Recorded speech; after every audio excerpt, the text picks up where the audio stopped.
मैं आप सभी का हृदय से अभिनंदन करता हूं, सादर अभिवादन करता हूं।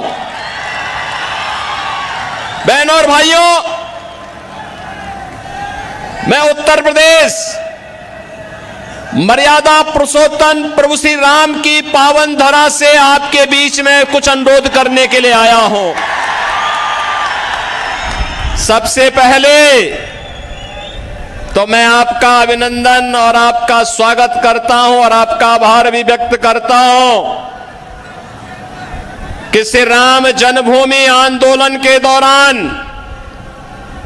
महाराष्ट्र के हमारे सभी भाजपा शिवसेना के कार्यकर्ताओं ने, महाराष्ट्र के हमारे वीर कार्यकर्ताओं ने जिस आंदोलन में बढ़ चढ़ करके भाग लिया और उस दौरान राम जन्मभूमि मुक्ति के उस आंदोलन के साथ जुड़ करके सफलता अर्जित की, आज प्रधानमंत्री मोदी जी के प्रयास से और आप सबके सहयोग से अयोध्या में भगवान राम का भव्य मंदिर बन गया है। अयोध्या में प्रभु राम का यह भव्य मंदिर हम सब भारतवासियों के लिए भव्य भारत के राष्ट्र मंदिर का एक चित्रण प्रस्तुत करता है। बहनों और भाइयों, अयोध्या का राम मंदिर इस बात का संकेत है कि अगर हम एकजुट होकर के कार्य करेंगे तो सिद्धि हमें अवश्य प्राप्त होगी। कोई ताकत हमें रोक नहीं सकती है। मोदी जी ने, प्रधानमंत्री मोदी जी ने 10 वर्षों तक इस देश के अंदर अथक प्रयास करके उनके प्रयासों में बाबा साहब भीमराव अंबेडकर का संविधान, महात्मा फूले, सावित्रीबाई फूले और सरदेव बाला साहब ठाकरे के विचारों की प्रेरणा प्रधानमंत्री मोदी जी के एक एक कार्य में झलकती है और उसी का परिणाम है पूरे देश के अंदर चारों ओर एक ही स्वर से लोग आवाज उठा रहे हैं।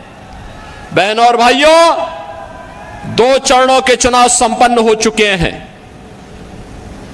543 में से 191 सीटों पर चुनाव हो गए। उत्तर, दक्षिण, पूरब, पश्चिम चारों ओर मुझे जाने का अवसर प्राप्त हुआ। कल ही मैं वेस्ट बंगाल में था। बहनों और भाइयों, मैं कह सकता हूं चारों ओर एक ही स्वर गूंज रहा है। अकेले उत्तर प्रदेश में 80 लोकसभा सीट है और चारों ओर एक स्वर से आवाज आ रही है कि फिर एक बार मोदी सरकार का, ये मोदी सरकार का जो स्वर गूंज रहा है वैसे ही नहीं गूंज रहा है। 10 वर्ष तक बाबा साहब भीमराव अंबेडकर के संविधान की पूजा करते हुए, महात्मा फूले के सामाजिक न्याय को अंगीकार करते हुए, सावित्रीबाई फूले के महिला सशक्तिकरण के अभियान को आगे बढ़ाते हुए और सरदेव बाला साहब ठाकरे के हिंदुत्व की प्रचंड ज्वाला को आगे बढ़ाते हुए जो सिंहनाद मोदी जी ने किया है, आज उसका परिणाम हम सबके सामने है। 140 करोड़ भारतवासियों का दुनिया के अंदर सम्मान बढ़ा है। भारत की सीमाएं सुरक्षित हुई हैं। एक सुरक्षित भारत किस रूप में सुरक्षित हुआ है? आज कोई भी देश, कोई भी दुश्मन भारत की सीमा का अतिक्रमण नहीं कर सकता। आतंकवाद, नक्सलवाद समाप्त। अगर कहीं जोर से पटाखा भी फूटता है तो पाकिस्तान पहले सफाई देता है कि मेरा हाथ नहीं है, क्योंकि से मालूम है ये नया भारत है, छेड़ता नहीं है। लेकिन अगर कोई छेड़ेगा तो फिर उसको छोड़ता भी नहीं है। ये नया भारत है। ये कांग्रेस के समय का भारत नहीं है कि कोई एक थप्पड़ मारता था तो वो कहता था अरे रुक जाओ यार, देखो कहीं माहौल खराब ना हो जाए। ऐसा नहीं है। अगर कोई थप्पड़ मारेगा तो जोरदार घूंसे से उसका जबड़ा तोड़ने की हिम्मत आज का भारत रखता है। और इसलिए बहनों और भाइयों, मैं आज आप सबको यही कहने के लिए आया हूं, डेवलपमेंट का कार्य मोदी जी ने 10 वर्ष में जो तैयार किया है, ये विकसित भारत की आधारशिला बन चुका है। भारत आज दुनिया की सबसे बड़ी उभरती हुई अर्थव्यवस्था के रूप में स्थापित हुआ है। कौन ऐसा सच्चा भारतीय होगा जो अपने देश को विकसित भारत के रूप में न देखना चाहता होगा। हर भारतवासी की इच्छा है, क्योंकि जब मेरा देश आत्मनिर्भर होगा, विकसित होगा, तो हर चेहरे पर खुशहाली होगी, हर नौजवान के हाथ में रोजगार होगा, हर किसान आत्मनिर्भर होगा, हर बहन और हर माताएं, हर बेटियां स्वावलंबन की ओर अग्रसर होंगी, हर श्रमिक खुशहाल जीवन व्यतीत करेगा, हर व्यापारी का व्यापार बढ़ेगा। और यही तो मोदी जी चाह रहे हैं। इसी भारत की परिकल्पना को साकार करने के लिए वे प्रयास कर रहे हैं। कांग्रेस ने तो गरीबी हटाओ का नारा दिया था, 65 वर्षों में गरीबी नहीं हटा पाए। मोदी जी ने मात्र 10 वर्ष में 25 करोड़ लोगों को गरीबी रेखा से ऊपर उठा करके खुशहाल जीवन व्यतीत करने के लिए छोड़ा। आज बहनों और भाइयों, पूरे देश के अंदर 80 करोड़ लोगों को फ्री में राशन मिल रहा है। 60 करोड़ लोगों को 5 लाख रुपए की आयुष्मान भारत की सुविधा मिल रही है। 50 करोड़ लोगों को जनधन अकाउंट खुल गए हैं। जो कांग्रेस पहले दिल्ली से आने वाले पैसे को, मुंबई से आने वाले पैसे को बंदर बांट कर देती थी, खा जाती थी, हड़प कर जाती थी, सेंधमारी करती थी, आज मोदी जी ने आपके लिए जनधन अकाउंट खोल दिया। पैसा सीधे उस अकाउंट में आएगा। कांग्रेस के लोगों को अब उसमें सेंधमारी करने का अवसर नहीं मिलेगा। बहनों और भाइयों, 12 करोड़ किसानों को किसान सम्मान निधि, 12 करोड़ घरों में शौचालय बन जाना, 10 करोड़ घरों में उज्ज्वला योजना का एलपीजी का सिलेंडर फ्री में पहुंच जाना, और 4 करोड़ गरीबों को एक प्रधानमंत्री आवास मिल जाना, 2.5 करोड़ घरों में बिजली की रोशनी पहुंच जाना, इंफ्रास्ट्रक्चर में highway, railway, metro, rapid rail, IIT, IIM, IIT, NIT, world class university, 1 district 1 medical college और एम्स की जो श्रृंखला पूरे देश के अंदर खड़ी हुई है, ये नए भारत को विकसित भारत के रूप में प्रस्तुत करने की आधारशिला है। और इसीलिए आज मैं कहने के लिए आया हूं, बहनों और भाइयों, विकास भी है, गरीब कल्याण भी है, सुरक्षा भी है, सम्मान भी है, और उससे भी बढ़कर के है आपकी आस्था का सम्मान। क्या अयोध्या में प्रभु रामलला का मंदिर एक कांग्रेस के लोग बना पाते क्या? ये लोग बना पाते क्या? इनसे उम्मीद करते हैं क्या? कांग्रेस के लोग तो क्या कहते थे राम हुए ही नहीं, और जब राम मंदिर बन गया तो फिर कहते थे कि मंदिर की डेट कब बन, जब राम मंदिर के लिए जब फैसला हो रहा था तो ये क्या कहते थे कि अगर फैसला होगा तो खून की नदियां बहेंगी। अरे हमने कहा देखो हम हैं यूपी में, चिंता मत करो, एक खून की नदियां नहीं, एक मच्छर भी नहीं मरने वाला, चिंता मत करो। बहनों और भाइयों, यूपी में पिछले 7 वर्ष में एक भी दंगा नहीं हुआ। 25 करोड़ की आबादी है, एक दंगा नहीं, कोई कर्फ्यू नहीं, और बड़े बड़े माफिया, एक तरफ राम मंदिर बना है और दूसरी तरफ बड़े बड़े माफियाओं का राम नाम सत्य है की यात्रा भी निकल गई है। ये है यूपी। लेकिन मैं केवल आपसे कहने के लिए आया हूं, ये लोग आपकी आस्था का सम्मान नहीं कर सकते, कांग्रेस के लोग नहीं कर सकते। जो लोग आपको गुमराह कर रहे हैं बहनों और भाइयों, ये वही कांग्रेस है जिसने राम के अस्तित्व पर प्रश्न खड़ा किया था, और यही कांग्रेस है जिसने हिंदुओं को अपमानित करने के लिए हिंदू आतंकवाद का शब्द भी दिया था। हिंदू आतंकवाद, क्या हिंदू आतंकवादी होता है क्या? ये कांग्रेस के लोगों को क्या हो गया था? यूपीए की सरकार थी और तब इन्होंने हिंदू आतंकवाद शब्द भी दिया था। और आप याद करिए, कौन व्यक्ति था देश का गृह मंत्री उस समय?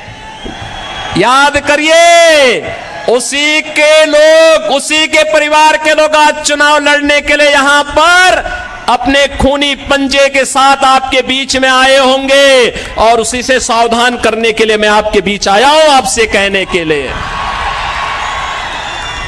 उस समय इन्होंने कहा था, जब मालेगांव के विस्फोट हो रहे थे, तब इन्होंने कहा था इसमें योगी आदित्यनाथ का भी नाम होगा, हम सीबीआई का रेड कराएंगे। हमने कहा एक बार प्रमाण के साथ भेजना मेरे पास थोड़ा।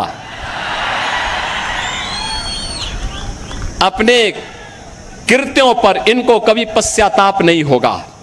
और बहनों और भाइयों, हिंदुओं को अपमानित करने के लिए, हिंदू आस्था पर कुठाराघात करने के लिए इन्होंने क्या कुछ नहीं किया है। कांग्रेस साथी तो 65 वर्षों तक शासन करने का उसे अवसर मिला था। वह भारत को दुनिया की एक बड़ी ताकत बना सकती थी, देश को नक्सलवाद, आतंकवाद से मुक्त कर सकती थी। लेकिन आतंकवाद की जड़ कांग्रेस, देश के अंदर नक्सलवाद की समस्या कांग्रेस ने दी, गरीबी कांग्रेस ने दी, भ्रष्टाचार कांग्रेस ने दिया, देश की सुरक्षा में सेंध कांग्रेस ने लगाया। और अब तो कांग्रेस अपने घोषणा पत्र के माध्यम से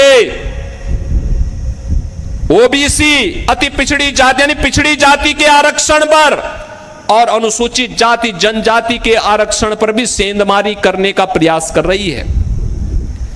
कांग्रेस का घोषणा पत्र बताता है, वह कांग्रेस का घोषणा पत्र क्या कहता है? कांग्रेस का घोषणा पत्र इस बात की पुष्टि करता है कि यूपीए सरकार के समय कांग्रेस ने यही प्रयास किया था। उस समय उसने जस्टिस रंगनाथ मिश्रा के नेतृत्व में एक कमेटी बनाई थी और कमेटी ने कहा था कि पिछड़ी जाति के लोगों को मिलने वाले 27% आरक्षण में से 6% मुसलमानों को दे देना चाहिए। क्या हम अपने पिछड़ी जाति के लोगों के हक को किसी दूसरे को बांटने देंगे क्या? हिंदुओं का आरक्षण किसी को मिलना चाहिए क्या? और सच्चर कमेटी गठित करके इन्होंने मुसलमानों की कुछ जातियों को अनुसूचित जाति में शामिल करने का प्रयास किया था। वो तो भारतीय जनता पार्टी थी, विरोध किया था, तब ये बच पाया था। आज गुमराह कर रहे हैं कांग्रेस के लोग। ये अनुसूचित जाति, जनजाति और पिछड़ी जाति के आरक्षण में सेंध लगाने के लिए आज कांग्रेस ने साजिश रच दी है और इसीलिए अब वह तमाम प्रकार के झूठ का सहारा ले रही है। और बहनों और भाइयों, मैं इसीलिए आपसे कहना चाहता हूं, कांग्रेस के नेतृत्व में जो महागठबंधन बना है देश के अंदर, बहनों और भाइयों, ये देश की महासमस्या है। इस समस्या को जितनी जल्दी आप अपने से दूर कर पाएंगे, देश उतनी तेजी के साथ आगे बढ़ पाएगा। ये भारत के विकास का बैरियर है। ये आतंकवाद, नक्सलवाद की समस्या में सबसे बड़े बैरियर है। ये देश के अंदर आपको बांटेंगे। पहले कांग्रेस गुमराह करने के लिए क्या कार्य कर रही है, इसके लिए इसने आपको क्या एक झुंझुना पकड़ाया है। ये कह रही है हम पहले जातीय जनगणना करेंगे, जातीय जनगणना करके हिंदुओं की जातियों को आपस में लड़ाएंगे, फिर आपस में लड़ाने के बाद जब आरक्षण का मुद्दा इनके मुद्दे से अलग हो जाएगा, उसमें लोगों का ध्यान आपस में लड़ने में ही हिंदू लड़ने लग जाएगा, तो उसके बाद चुपचाप आपके हक पर ये उसको मुसलमानों को देने का काम करेंगे और फिर भारत के इस्लामीकरण का, तालिबानीकरण की एक रूपरेखा अपने घोषणा पत्र के अनुसार कांग्रेस तैयार कर देगी। हमें कांग्रेस के इस मंसूबे को सफल नहीं होने देना है। बहनों और भाइयों, इस देश का फिर से मजहब के आधार पर बंटवारा नहीं होने देना है। और इसके लिए चाहे कोई भी कुर्बानी देनी पड़े, हमें इसके लिए अपने आप को तैयार करना है। और इसीलिए हम आए हैं। आज जो परिवर्तन आपको देश के अंदर देखने को मिल रहा है, ये परिवर्तन का नेतृत्व करता, इसके सारथी हैं देश के प्रधानमंत्री मोदी जी। और आज हमारा दायित्व बनता है 10 वर्ष तक बिना रुके, बिना डिगे, बिना झुके मोदी जी ने देश के विकास के लिए 24 घंटे 365 दिन लगातार 10 वर्ष तक काम किया है। और आज इसीलिए मैं आपसे अपील करने के लिए आया हूं, अगर मोदी जी अपने स्तर पर मेहनत करते हैं, कार्य करते हैं, देश के लिए सोचते हैं, नेशन फर्स्ट के लिए कार्य करते हैं, मोदी जी नेशन फर्स्ट की बात करते हैं और कांग्रेस और उनके गठबंधन के लोग फैमिली फर्स्ट की बात करते हैं। यही अंतर है। मोदी जी देश की बात करते हैं, वे परिवार की बात करते हैं। मोदी जी कहते हैं भारत को विकसित बनाएंगे, वे कहते हैं नहीं, हम भारत को बंटाधार कर देंगे, बांटना चाहते हैं देश को। क्या भारत को बांटने वालों का साथ देंगे क्या? बहनों और भाइयों, देश के अंदर जो सुरक्षा का माहौल है, देश के अंदर विकास का जो माहौल है, भारत का जो दुनिया के अंदर सम्मान बढ़ा है, मोदी जी नेतृत्व करता है, मोदी जी को श्रेय जाता है। लेकिन उससे बढ़कर का श्रेय आपको है, क्योंकि आपने मोदी जी पे विश्वास किया है। और इसीलिए इसके लिए मैं आपका अभिनंदन करता हूं और इसीलिए आपसे अपील करता हूं, आपका एक वोट, आपका एक वोट अगर गलत दिशा में जाता है, आतंकवाद का पुराना दौर वापस आ जाता है। लेकिन अगर भारतीय जनता पार्टी के पक्ष में जाता है, आत्मनिर्भर और विकसित भारत की परिकल्पना को साकार करता है। जहां राम मंदिर भी है, जहां बाबा साहब भीमराव अंबेडकर के पंचतीर्थ भी हैं, जहां पर भारत की आस्था के प्रतीक पूज्य संतों का सम्मान भी है, और जहां पर गांव गरीब सबके विकास की, सबका साथ और सबके विकास की भावनाओं के अनुरूप कोई नहीं कह सकता कि मोदी जी ने 10 वर्ष में किसी का चेहरा देखकर के योजना का लाभ दिया हो। भारत का नागरिक हो, जरूरतमंद हो, उनको योजना का लाभ मिलना चाहिए। मोदी जी ने पहले दिन कहा सबका साथ, सबका विकास। तो सबका साथ और सबके विकास में कहां से बात आती है, कहां से संविधान बदलने की बात आती है? मोदी जी तो बाबा साहब भीमराव अंबेडकर के संविधान की पूजा करते हैं। याद करिए, जब भारत का नया संसद बन रहा था, मोदी जी बाबा साहब भीमराव अंबेडकर जी के संविधान को सिर पे रख करके लेके जा रहे थे, कह रहे थे हमारे भारत का सबसे पवित्र ग्रंथ है, स्वतंत्र भारत का सबसे पवित्र ग्रंथ है। क्या कांग्रेस के लोगों ने कभी यह काम किया? कभी नहीं किया, करेंगे भी नहीं। इन्होंने तो बाबा साहब भीमराव अंबेडकर का जितना अपमान कांग्रेस ने किया, किसी और ने किया ही नहीं होगा। और इसलिए बहनों और भाइयों, इनके बहकावे में आने की आवश्यकता नहीं। याद रखना, जिन लोगों ने राम मंदिर के मार्ग में रोड़े अटकाए हैं, जिन लोगों ने हिंदुओं को आतंकवादी कहा है, हमारा वोट अगर उनकी तरफ जाता है तो बहनों और भाइयों, आने वाली पीढ़ी कभी हमें माफ नहीं करेगी, कभी माफ नहीं करेगी। और इसीलिए मैं आपसे अपील करने के लिए आया हूं, पूरे देश के अंदर जो आवाज है, एक ही आवाज है, एक ही स्वर है। जो राम को लाए हैं हम उनको, जो राम को लाए हैं हम उनको लाएंगे। और मोदी जी 500 वर्षों के बाद प्रभु राम को अयोध्या में विराजमान कराए हैं। और इसीलिए मैं आप सबसे अपील करूंगा कि मोदी जी को फिर से हम देश की सत्ता सौंपेंगे। ये सोलापुर का संकल्प होना चाहिए। सहमत हैं? सहमत हैं? सभी लोग सहमत हैं? श्री राम भाई सतपुते को भारी बहुमत से विजयी बना के भेजेंगे, लेकिन आपको घर घर जाना पड़ेगा, मोदी जी का प्रतिनिधि बनकर के जाना पड़ेगा। जाएंगे? श्री चंद्रशेखर बावन कुले जी का प्रतिनिधि बनकर के जाना पड़ेगा। जाएंगे? श्री देवेंद्र फडणवीस का प्रतिनिधि बनकर के जाना पड़ेगा। जाएंगे? मुख्यमंत्री शिंदे जी का प्रतिनिधि बनकर के जाना पड़ेगा। जाएंगे? सभी लोग सहमत हैं? बहनों और भाइयों, आप आप अगर जाएंगे, भारी बहुमत से विजयी बनाएंगे, तो आपको भी हम आश्वासन देते हैं, जैसा परिवर्तन आपको यूपी में दिखाई दिया है, वैसे ही परिवर्तन पूरे देश के अंदर भारतीय जनता पार्टी सरकारों के अंदर देखने को मिलेगा। सहमत है ना? सभी लोग सहमत हैं? तो फिर मेरे साथ बोलेंगे, भारत माता की, भारत माता की, भारत माता की, वंदे वंदे वंदे। इस गीत के जरिए अपने निजी YouTube चैनल पर डाल रहा हूँ, आपको पसंद लहराएंगे, यूपी में फिर से हम भगवा लहराएंगे, यूपी में फिर से हम